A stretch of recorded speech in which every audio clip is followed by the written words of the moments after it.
In my hands, I hold The staff report. So this week is do or die for the Bears quarterback, Mitch Trubisky. Even if he's successful, it's not going to be enough for his detractors.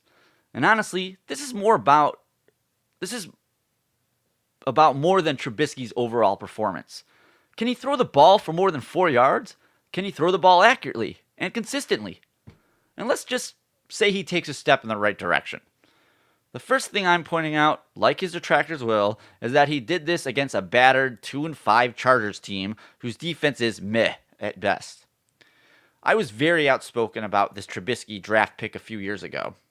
I feel the Bears overpaid for a quarterback who was drafted way too early, and not to mention ahead of two quarterbacks who have way more talent. I believe Trubisky didn't start till his senior year and only played 13 games, so how that was not a red flag to Ryan Pace, that's only something he'll ever be able to answer.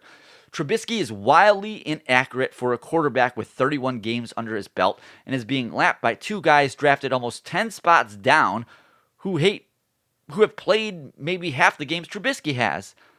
And you're probably sitting there thinking, but Joe, that's an argument for Trubisky.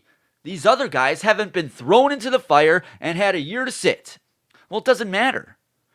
This is what I like to call the old eye test.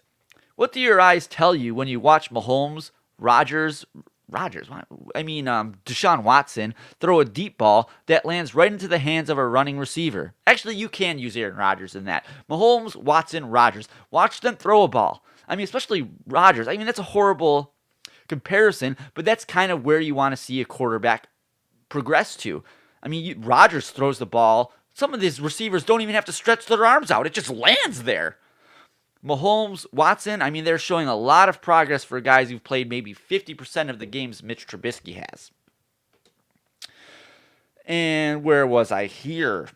Then you watch, Mitch try to make a similar throw, and he's either missing it by overthrowing the ball by 5 yards or throwing to the wrong shoulder, or as we saw last Sunday, completely missing an easy third and short throw to Gabriel, Jesus. Or inaccurately throwing a slant route to an outstretched Allen Robinson who stretched his arms and caused the ball to be dislodged from his hands on another third down. Again, if the receiver doesn't have to stretch to catch the ball, this is what my main issue with this guy is. This is the other thing that drives me up the wall. I'm reading in the news that, in practice he's making these throws, but when it comes to game time, he's not. That's just Matt Nagy covering for the guy. He's wildly inaccurate. Again, just burned into my brain. That Allen Robinson third down, that should have just been right in his hands. It hit his hands. I get that. And, when the ball hits the receiver's hands, they should be able to make the catch. But the quarterback should also be able to throw the ball and put it right there in his hands without him having to stretch out. Rick Meyer, Dave Craig, Shane Matthews, Cade McNown, Jim Miller, Chris Chandler, Cordell Stewart, Rex Grossman, Craig Krenzel, Chad Hutchinson, Jonathan Quinn, Rex Grossman, Kyle Orton, Rex Grossman, Super Bowl game manager Rex Grossman, Brian Greasy, Kyle Orton, Rex Grossman, Jay Cutler, Caleb Haney, Josh McCown, Jay Cutler, Josh McCown, Jay Cutler, Matt Barkley, Jay Cutler, Brian Hoyer, Mike Glennon. And now we could probably add to this list Mitch Trubisky. So if this is the end of Trubisky, who's his replacement? A free agent? Another draft pick? If you're listening to Colin Cowherd, he's been saying that the Bears trade for Teddy Bridgewater. I'm going to break that down in 1 second. The Bears don't have a first round this year, and unless they can find a Diamond, a Dak, or a Russell Wilson in the rough in the third or fourth round, well, that's not really a good plan to rely on. So a free agent it is. And let's be honest, based on the list I've read off, 90% of those guys were free agents. I'm talking about that long list of Bears quarterbacks through the years. And that was all in order, by the way. So we know how this is going to end. And excuse my pessimism, but I'm keeping the pom-poms in the back pocket. So let's bring in a few names here. I did mention Teddy Bridgewater. Maybe, but he had some inconsistent throws when he's pressured. And if he's throwing the rock from behind the Bears' offensive line, that's another quarterback we can add to that long list. Well, what about Chase the Bake Daniels? I like to call him the bank. Well, at least I did in that first game.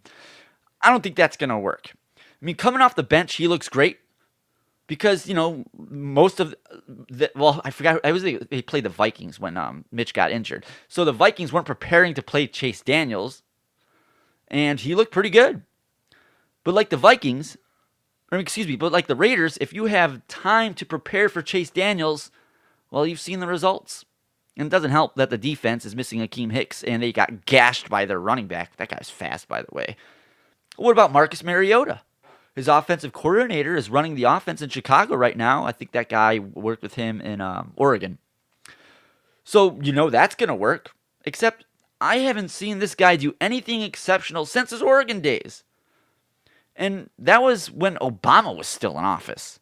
Honestly, the bar is so low at this point, as long as you can throw accurately beyond 5 yards, it's possible that could be the answer. Not the answer, but an answer. What about Alex Smith? No. But he played under Matt Nagy? No. He was the first round? No. But nothing. That's a hard no. No Alex Smith. What about Josh Rosen, Miami quarterback? This is intriguing. It would be his third team in the same amount of years. He's still young, unproven, and has yet to find a team that's willing to keep him longer than 1 year. This may be an out there opinion, but I'd be for this roster move. And then here's your hottest of hot takes of hot takes. Tom Brady. Holy hot take, Batman! Tom put his house on the market in Massachusetts. His trainer is selling his house.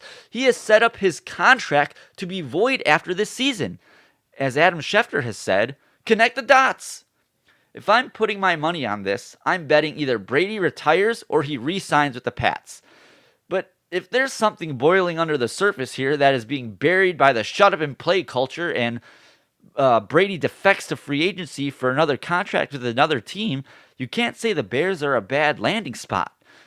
They have a top 5 defense with a window that's slightly open for a championship. A team built to win now, similar weather.